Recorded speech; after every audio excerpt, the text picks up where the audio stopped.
Hey everybody. It's been an interesting day. All right. I went to jujitsu this morning and didn't have the worst day, didn't have the best day, but I will say one positive thing, which is during the winter, I'm really affected by the cold weather and the seasons and the lack of light.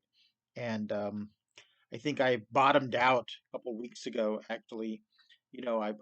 I put on weight, I get slower. Mentally, I'm not 100% there. But today I was like, okay, um, it looks like I can pull out of this thing little by little. So took class, and the most disturbing thing about the class wasn't, failing to learn something technical. I feel like I learned today's lesson well, and it wasn't how I rolled. I rolled three times. Um, First time I rolled was with a guy who's Sheriff Bobby, who's actually a very nice guy. I don't know if he's one of those psycho cops, but he's like, why don't I get in your guard and try to pass your guard? And I'm like, Bobby, my guard is the most passable guard in the cosmos, right? But he did that, and he says, okay, you get in mine and you try to pass it, and I gave him a reasonably tough time. He is a blue belt and he's very experienced. So, I gave him what I could. Um, and then I rolled with a fellow in class who he's a cop, right? And he's the guy that I was partnered up with today. And and I rolled with another guy, Doug, who's a higher ranking blue belt, who's very good and did what he did, right?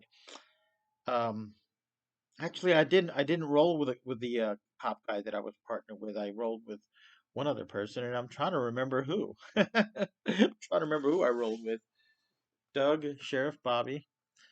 Can't remember the other fellow. All right, but anyway, so during class, I partnered up with this guy who's a cop who seems like a cool guy. He seems like I've rolled with him before. I've talked to him before. He seems like a cool guy. And then this is one of those things that just makes you lose faith in humanity just a little bit more, and made me just give up on. I'm just going to give up on cops. I'm just going to give up on uh, trying to see their way. All right, trying to see their side of the story as much, just because you know, um, he said, yeah, he said, today's a great class because I got paid for this class. I'm like, that sounds cool. He's like, yeah, I talked to my boss and I'm getting reimbursed for this class a little bit. And he's trying to convince his department to, you know, um, give the cops like something like $50 a month for a certain time period to take these classes. And that would amount to a $3,000 raise for the cops a year. And I said, well, I like the idea of cops studying this type of jujitsu because it's it will probably result in a safer public, and you'll get less use of force, things, use of force violations and lawsuits and things, and I think that's a good thing. And it protects the cop, of course, and the public. And I said I'm hoping that because I need to know how people around me think about this shit. It seems obvious to me that something's wrong. I said, like that one incident where nine cops were present arresting a 9-year-old who really didn't commit any crimes. I forgot to mention that.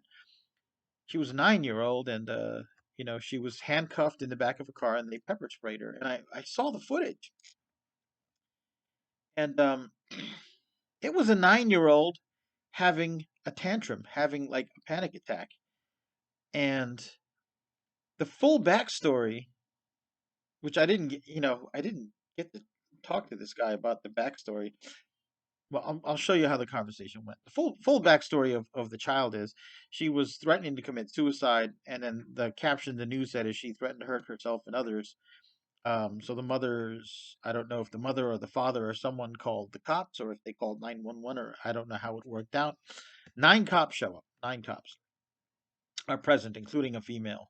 And this child is screaming and panicking, and she doesn't want to leave. She doesn't want to leave her parents. She's already been handcuffed. She was handcuffed and pushed down into the snow, and her hands were cuffed behind her back. She's a very skinny girl, right? Skinny 9-year old. Not not very tall, not very athletic, broad-shouldered, anything like that. She's like any typical 9-year-old, but she's black, and I really think this has something to do with it. And so they get her in the car, and she's not obeying commands. I think what was happening was she was not pulling her feet completely into the car. And at one point, maybe she was trying to get out of the car. And at one point, one of the cops says, "You're acting like a child." And she goes, "I am a child." And she is a child. She's 9 years old. She's not even 10. She's not even in her, in the tweens. She's not a teenager. She's not a tween. She is literally a child. And so I said that, and he goes, "Well, you never, the guy that I'm talking to, as we're in each other's guard and mount and everything, doing the technique, he's like, well, you never really know what's up with what really happens in a situation." And I said, "She was 9." And he just, that just went over his head. And he's like, "There was that one guy with the one, uh, there was a protest in St. Louis or something like that where somebody was shot. They were protesting, and do you know who shot first?" I'm like, "I haven't followed that case. I'm kind of overloaded. My brain is overloaded with this stuff." And he's like, "Well, he shot first, and he tried to shoot the officer with his own gun, and he wound up shooting himself in the hand, and that's how he got shot." And I'm like, the girl was 9. Like, I want to talk about, I mean, I wanted to remind him that it was a 9-year-old girl. And he goes, "Well, I know what really happened, and I'm looking for this." I'm like, "What really happened?" And he even said, "I haven't seen the footage, but I know what really happened." I'm like, "What happened?" "Well, they wanted to do the right thing, but they were afraid to do the right thing." I'm like, "What would be the right thing?" And he goes, "Well, they needed to put her in a gooseneck, like a wrist lock." Remember, the child was handcuffed already, and she was already in the car. I don't know what a wrist lock is going to do. And I don't know if an adult wrist locking a 9-year-old wrist of a very skinny child. I mean, if that would like dislocate the wrist or something. Do you know what I'm saying? Um, and I said, "Dude, she's a 9-year-old. You could just talk to her." And he goes, "No, no, no, And he went off, and he says, and then he went back and talked about the other case. And I'm like, "All right." Like, it makes me and he seemed like a very nice guy. But I'm just giving up on cops. There's something about them where they will close ranks immediately. They will defend immediately anything, and even things that would make any normal human being, like a 9-year-old. Yeah, I was like, she was handcuffed and she was pepper sprayed. Like, like if someone would have said that to me, when I first saw it on YouTube, I'm like, I've got to look this up.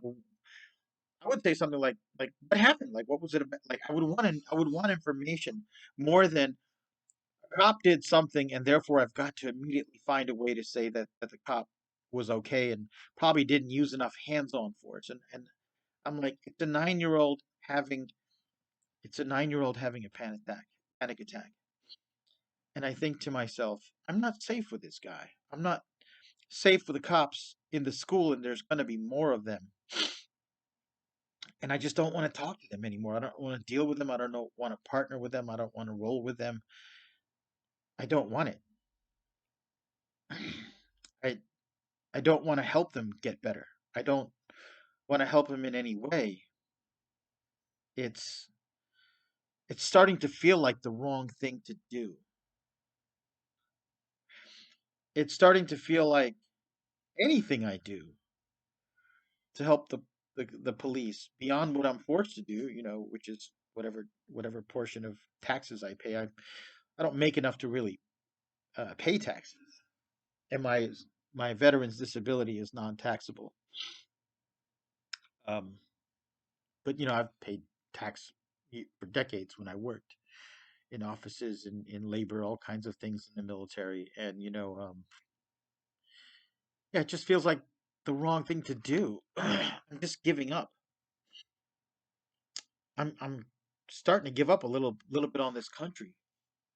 I'm starting to give up on thinking that the redeeming, wonderful things about this country that everyone talked about when I grew up and when I was young and when I went in the military, that they were all lies and they're all untruth. And honestly, white people are really scaring me these days, and black people, to be honest with you, because many black people are just, you know, as caught up in this negative cycle as the white people. And you may look at me and you're like, you're white. I'm like, not here in Missouri.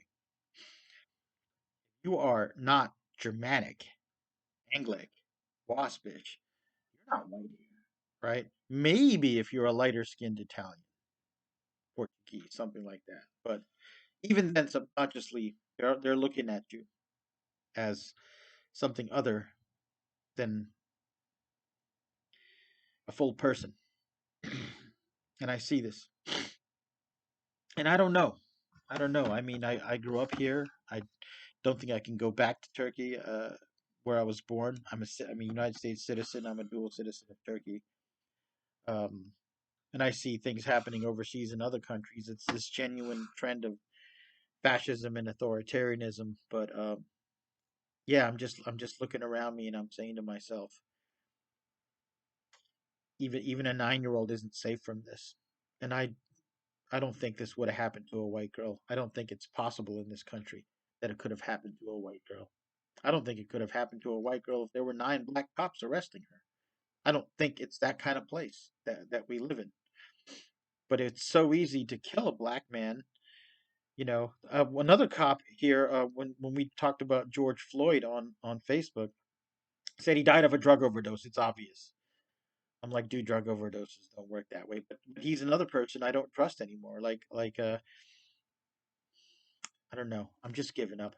I'm giving up on cops and I'm giving up on white people and I'm giving up on America just a little bit. And that's what I feel right now. And that may change. I may buck up a little bit, but that's what I'm feeling right now. And I'm just putting it for the record.